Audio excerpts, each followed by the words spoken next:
Olá, seja muito bem-vindo. A partir de agora você acompanha as principais reportagens da semana. Vamos juntos. E olha só, a Comissão de Constituição e Justiça da Câmara aprovou um projeto que libera o porte de armas aos agentes de trânsito. O texto também permite os profissionais a carregarem armas fora do expediente. O texto, que permite porte de armas a agentes de trânsito, foi aprovado sem objeção durante uma reunião esvaziada do colegiado no final da tarde desta segunda-feira. Em cerca de 10 minutos, o relator, Paulo Bilinskis, leu seu parecer, que foi aprovado de forma simbólica, ou seja, sem registro de votos.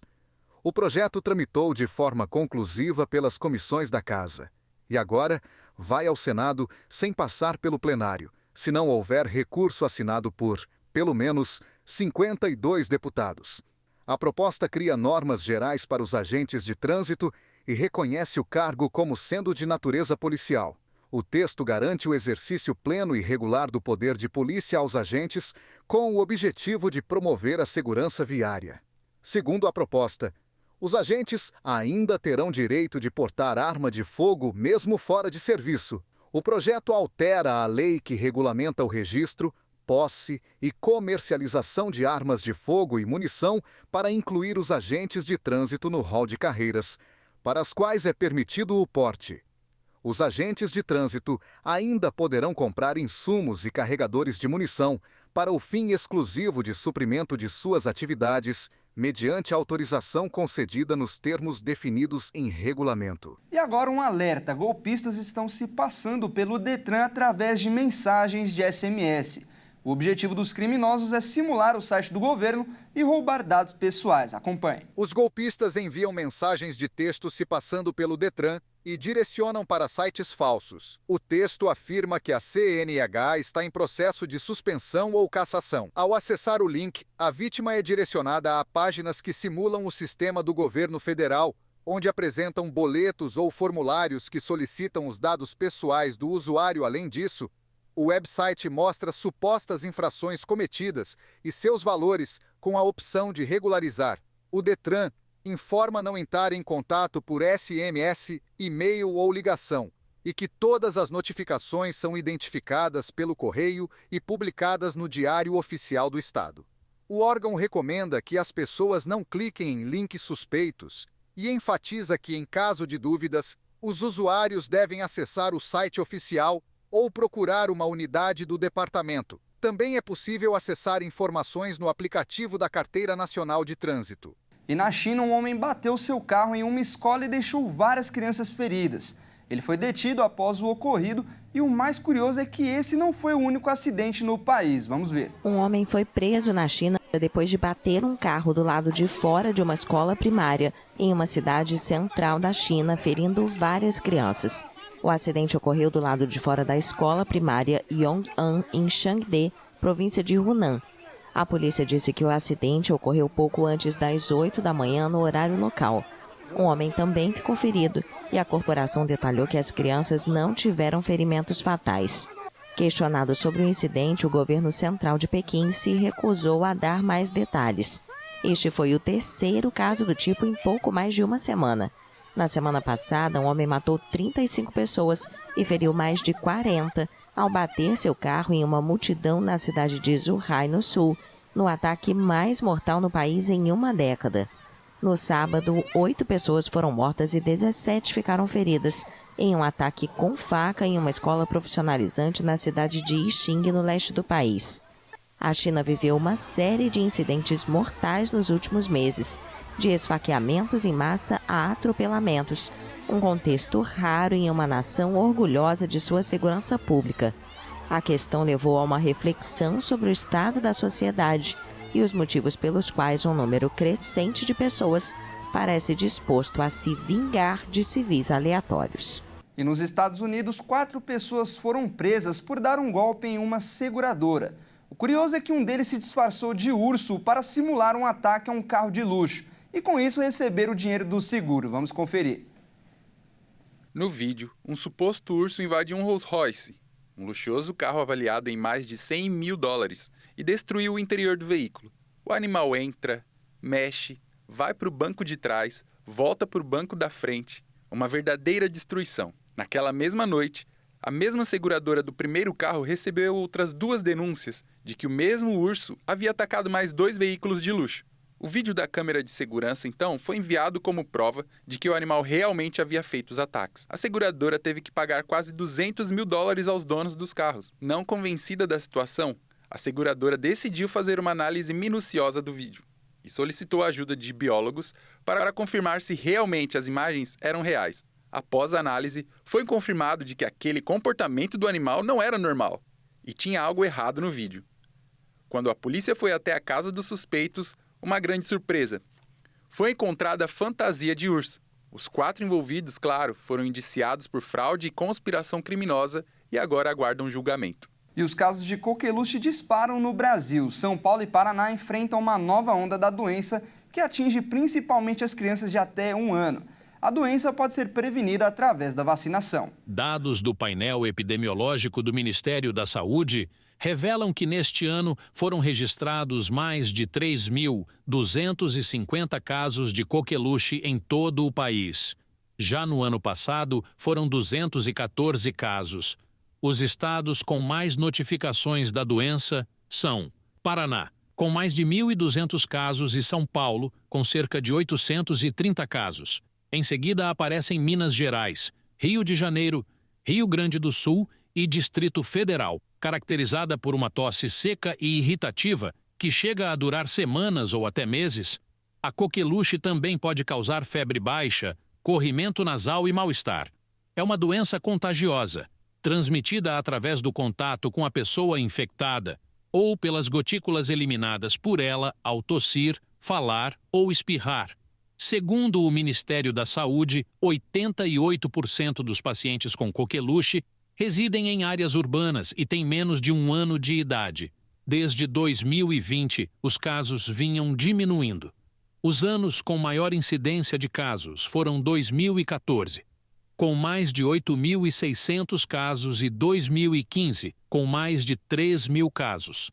A melhor forma de prevenção da coqueluche é a vacina, que é oferecida no SUS ainda nos primeiros meses de vida. São 3 doses, aos 2, 4 e 6 meses de idade. Depois, uma dose de reforço aos 15 meses e um segundo reforço aos 4 anos. A vacina é a chamada tríplice bacteriana, que protege contra difteria, tétano e coqueluche. E um médico foi esfaqueado diversas vezes dentro do consultório onde ele atendia em um posto de saúde no município de Douradina, que fica a 191 quilômetros de Campo Grande. Infelizmente, ele não resistiu aos ferimentos e morreu. E o homem suspeito de cometer o crime foi preso. O médico Edvandro Gil Paz chegou a ser socorrido em estado gravíssimo com um quadro de parada cardiorrespiratória e encaminhado a um hospital particular de Dourados, mas não resistiu aos ferimentos e morreu. Ele foi esfaqueado dentro desta unidade básica de saúde, localizada em Douradina. O acusado é Gabriel Nogueira da Silva Matos, de 27 anos, que foi preso logo em seguida. Ele teria furtado uma bicicleta antes de entrar no posto e seguir direto ao consultório, onde atingiu o médico com 7 golpes de faca. A arma utilizada no crime ainda não foi encontrada e uma equipe da perícia técnica da Polícia Civil faz os levantamentos para determinar as circunstâncias do assassinato. Gabriel foi preso em flagrante, acusado de homicídio, e ainda deve prestar depoimento oficialmente.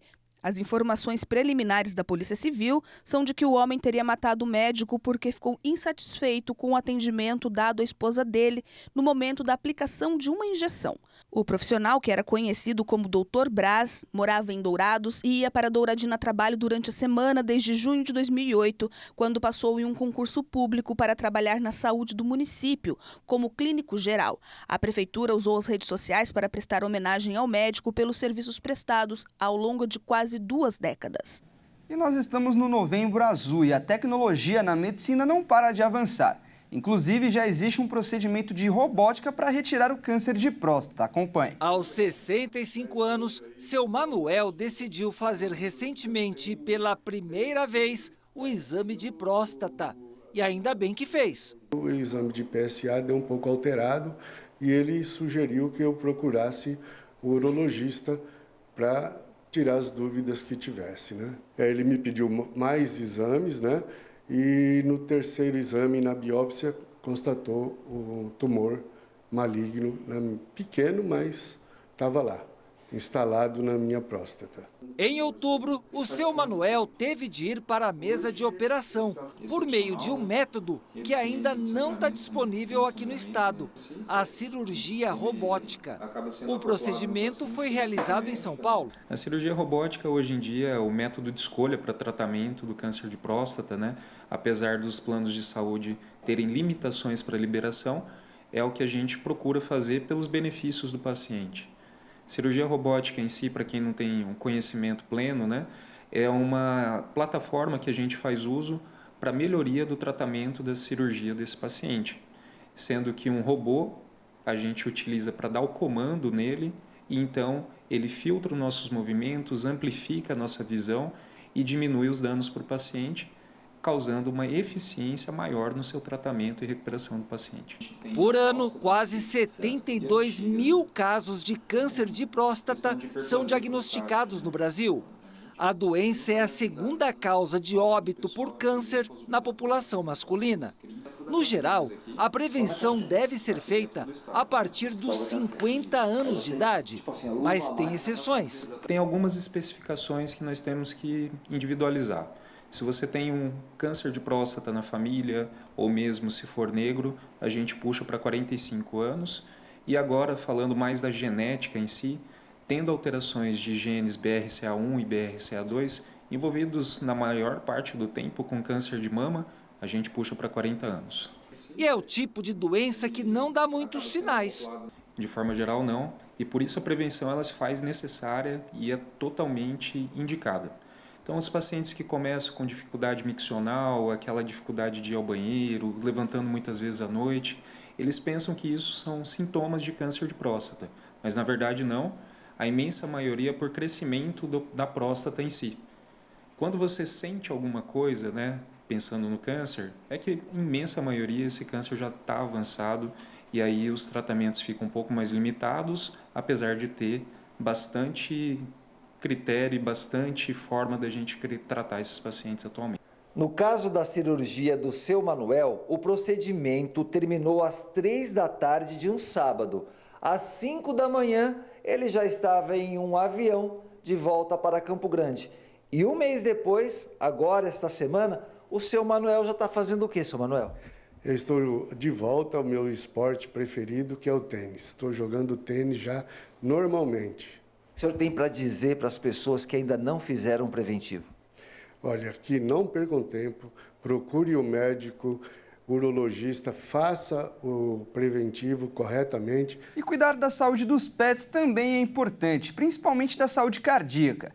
As doenças cardiovasculares nos animais são mais comuns do que podemos imaginar. Você presta atenção no coração do seu amigo de 4 patas? O órgão responsável por bombear sangue é um dos mais importantes do organismo. Por isso, é fundamental cuidar da saúde dele. As mais comuns na rotina clínica são a endocardiose, que acomete mais os cães de raça pequena, de porte pequeno, que é uma degeneração da válvula do coração.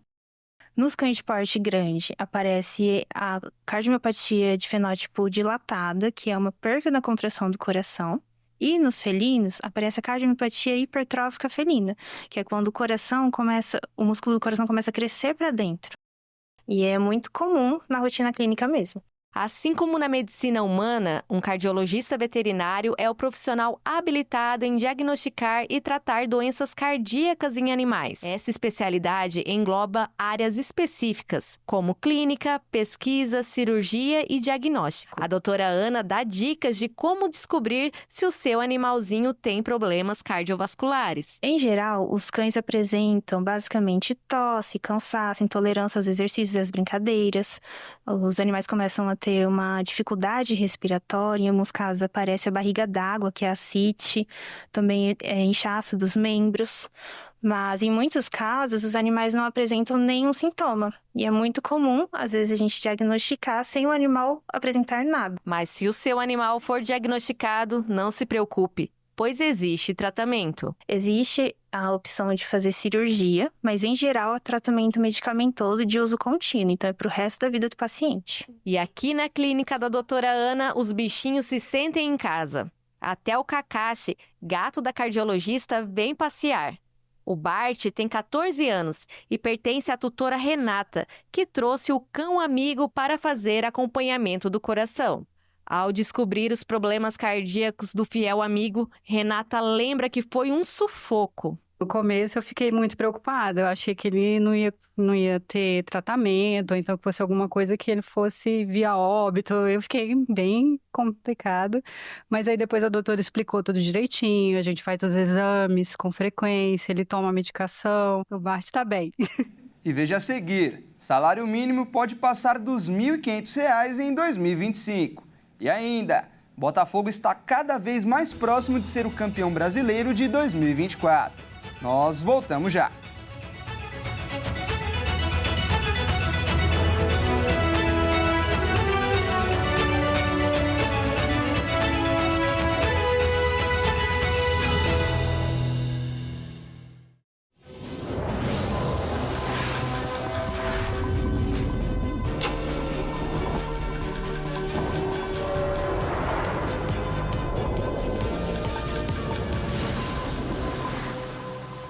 Nós estamos de volta. E o bilionário Elon Musk ficou 15 bilhões de reais mais rico. O motivo foi a valorização das ações da Tesla, empresa de carros elétricos que pertence ao empresário. Vamos ver. As ações da Tesla dispararam mais de 7% nesta segunda-feira após rumores de que a equipe de Donald Trump, presidente eleito dos Estados Unidos, está tentando flexibilizar as regras para carros autônomos no país. A equipe pretende colocar o desenvolvimento de uma estrutura regulatória para veículos autônomos como uma das prioridades do Departamento de Transportes norte-americanos, quando Trump assumir o cargo em 2025. Após os rumores, o patrimônio de Elon Musk saltou imediatamente para 319 bilhões de dólares. Ele é o homem mais rico do mundo. O bilionário já tinha visto sua fortuna crescer após as eleições norte-americanas, quando a vitória de Donald Trump foi anunciada. Isso porque Elon Musk é um dos grandes doadores da campanha de Trump e tem uma relação privilegiada com o republicano. Musk também fez doações milionárias para a campanha de Trump e chegou a sortear $1 milhão por dia para os eleitores registrados na Pensilvânia, que é considerado um dos estados-chave para decidir a eleição presidencial norte-americana. E o salário mínimo pode passar dos R$ 1.500 em 2025. As projeções estão maiores em razão da inflação e do aumento do PIB. Se confirmadas projeções da equipe econômica, o salário mínimo pode chegar a R$ 1.521 no ano que vem. O cálculo do valor é baseado nas últimas projeções sobre a inflação e o crescimento do Produto Interno Bruto, feitas pela Secretaria de Política Econômica do Ministério da Fazenda. Os números estão acima dos 1.509, que constam na proposta de orçamento do próximo ano, enviada em agosto ao Congresso Nacional. Atualmente, o salário mínimo está em R$ 1.412.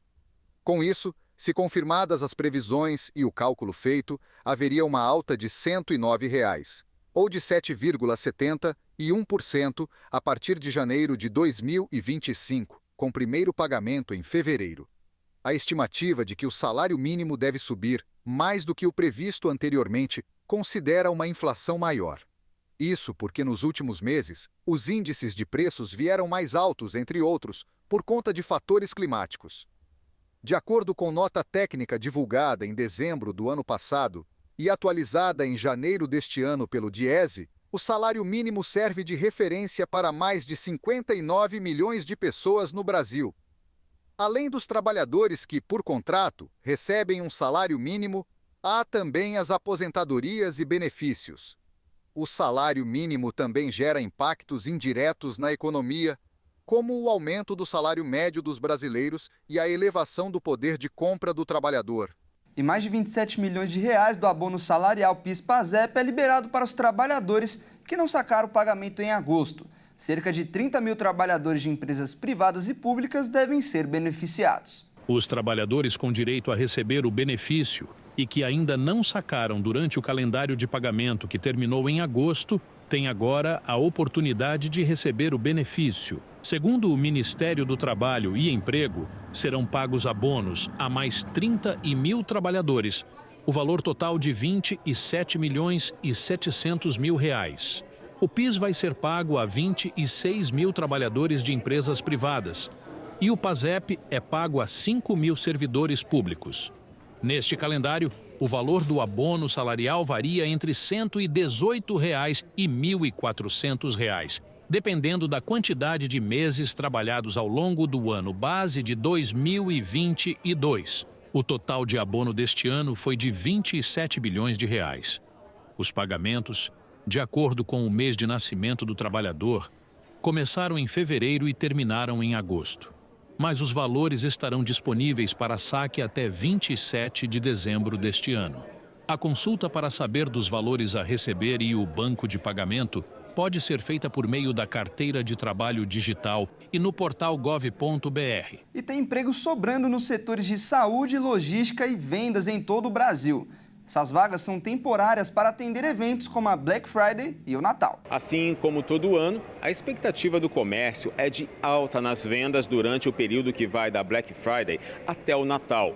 E para dar conta dessa demanda, diversos setores estão abrindo vagas temporárias. Segundo a previsão da Associação Brasileira do Trabalho Temporário, divulgada no começo do mês de outubro, mais de 450 mil novos contratos de trabalho temporário eram esperados para este último trimestre de 2024. Setores como saúde, logística e vendas são os mais procurados entre os que procuram emprego e os principais geradores dessas vagas. Só no setor de comércio e serviços, 30% dos empresários devem reforçar as vendas com esses trabalhadores. É o que aponta os dados revelados em uma pesquisa divulgada pela Confederação Nacional de Dirigentes Lojistas e pelo Serviço de Proteção ao Crédito. Os números representam um aumento de 45% nas ofertas de emprego nesta categoria, em comparação com o mesmo período do ano passado. Empresas como Shopee, Pernambucanas, Americanas e Coca-Cola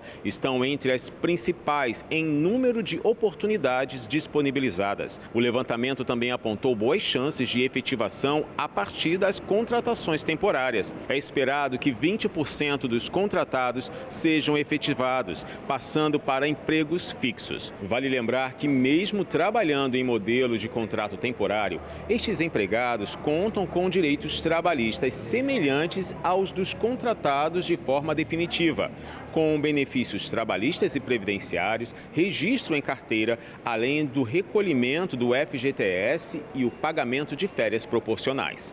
E o ministro da Controladoria Geral da União, Vinícius Marques de Carvalho, cobrou a transparência do Congresso sobre as emendas parlamentares para melhorar a fiscalização.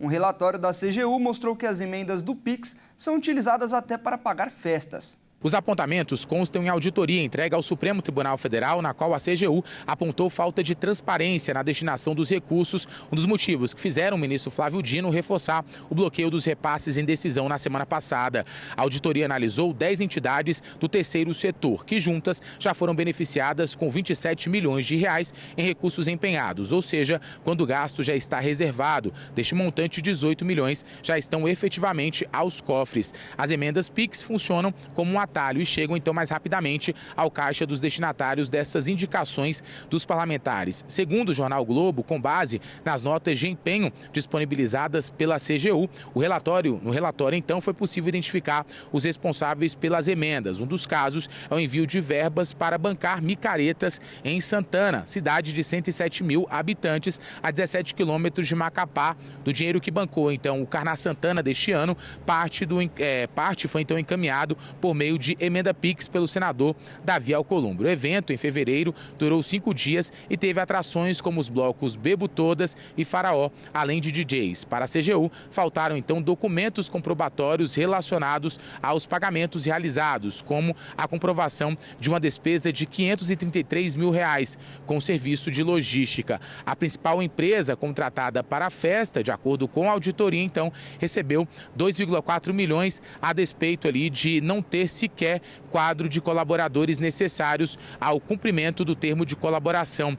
Ainda na Amapá, a CGU identificou que uma emenda PIX de R$ 550 mil foi enviada pelo líder do governo no Congresso, Randolfo Rodrigues, para a festa então do 79º aniversário de Oiapoque, município de 27,4 mil moradores, a 577 quilômetros de Macapá. De acordo com a CGU, a prefeitura contratou a empresa responsável por dispensa de licitação licitação sem justificativa. Além disso, houve um sobrepreço de 18,27% nas contratações de serviços contábeis, jurídicos e também na realização de 2 shows. Procurada, então, a Prefeitura não se manifestou em relação a este assunto. Quem também acabou se manifestando sobre esta questão da utilização dessas emendas, apontadas ali nesta auditoria da CGU, foi justamente então o senador Randolfo Rodrigues, por meio de nota, diz que todas as suas emendas são destinadas a entes públicos e estes contratam ou não entidades para execução. Afirmou ainda que solicitou à CGU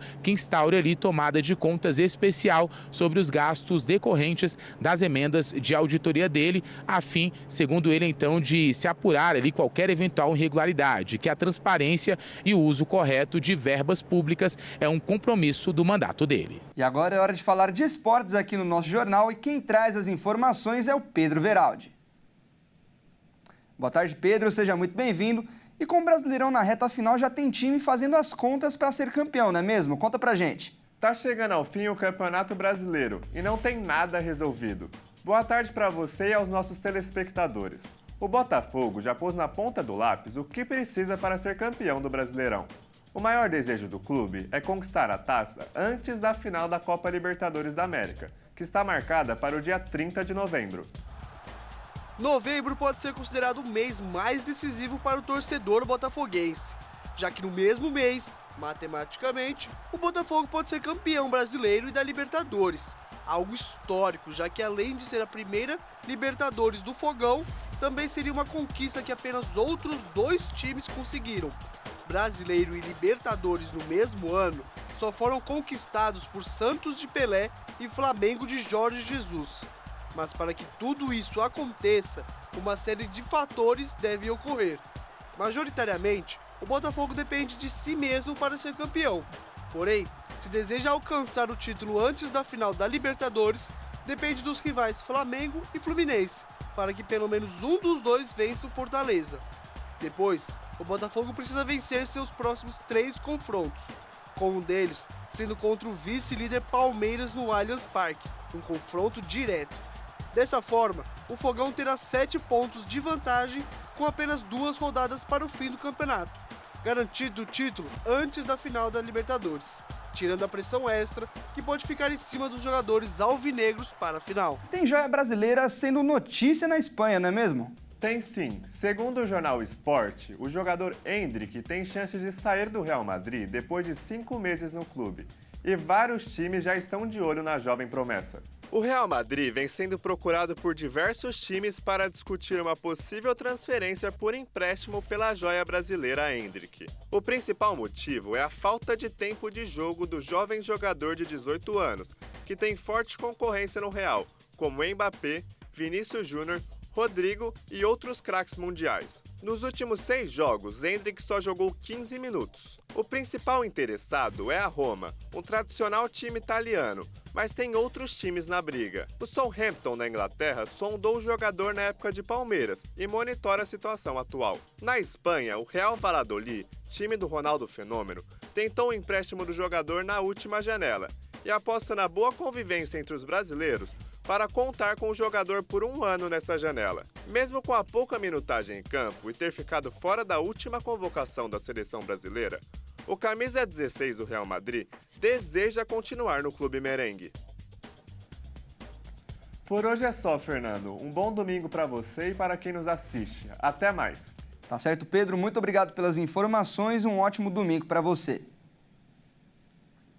E olha só, a poluição bateu um novo recorde na Índia. Em um país onde as florestas são queimadas para gerar carvão na fabricação de energia elétrica e com tantos carros poluidores nas ruas, o resultado não poderia ser outro. Uma neblina tóxica cobriu a capital da Índia, Nova Delhi, obrigando as autoridades a adotar restrições no ensino e nos transportes.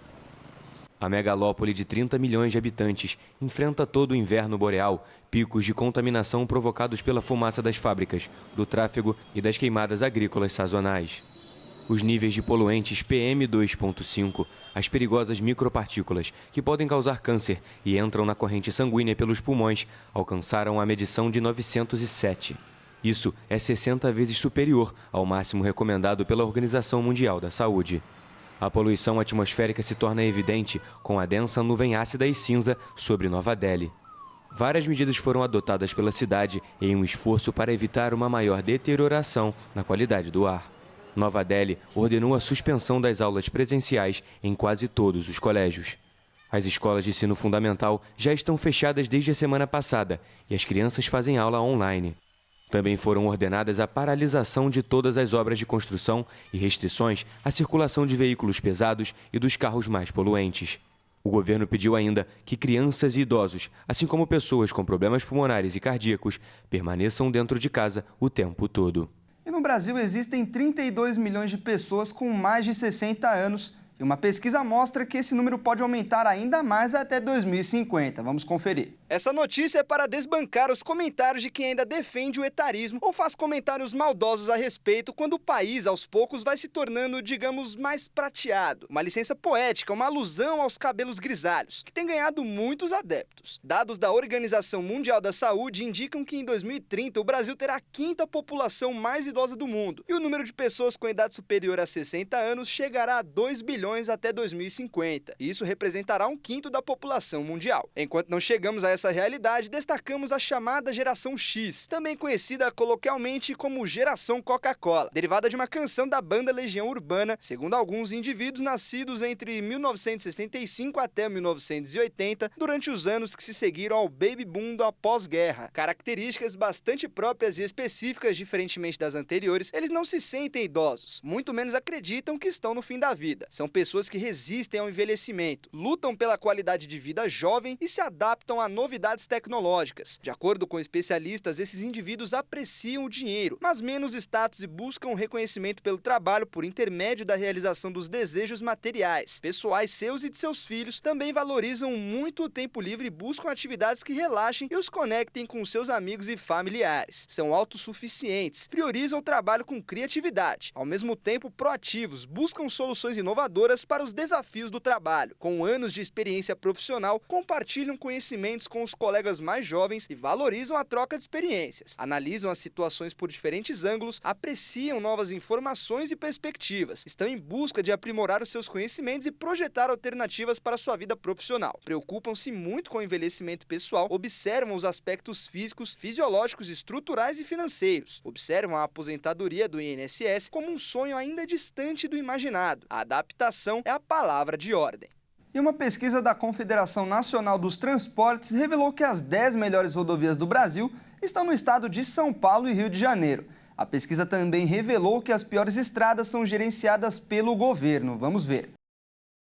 A Confederação Nacional dos Transportes, a CNT, avaliou as principais rodovias do Brasil e revelou que as 10 melhores estão localizadas nos estados de São Paulo e Rio de Janeiro. Todas elas são estaduais e a maioria é gerenciada por uma empresa privada. São elas SP-270 de Presidente Epitácio a Ourinhos, SP-099 de São José dos Campos a Caraguatatuba, SP-225 de Tirapina a Santa Cruz do Rio Pardo, SP-021 de São Paulo a Arujá, SP-348 de Cordeirópolis a São Paulo, RJ-124 de Rio Bonito a São Pedro da Aldeia, SP-463 de Ouroeste a Clementina, SP-300 de Castilho a Jundiaí, SP-070 de Taubaté a Guarulhos e SP-065 de Campinas a Jacareí. De acordo com o presidente da CNT, as 10 piores rodovias são de gestão pública e a maioria localizada no Nordeste. E o principal motivo é a falta de recursos estaduais para manter as estradas. A pesquisa também aponta uma queda nas ocorrências críticas nas rodovias, como pontos caídas, queda de barreiras e erosão na pista. Entre 2023 e 2024, os pontos críticos caíram 7,6%.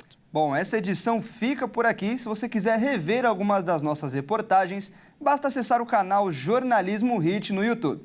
Muito obrigado pela companhia e até mais.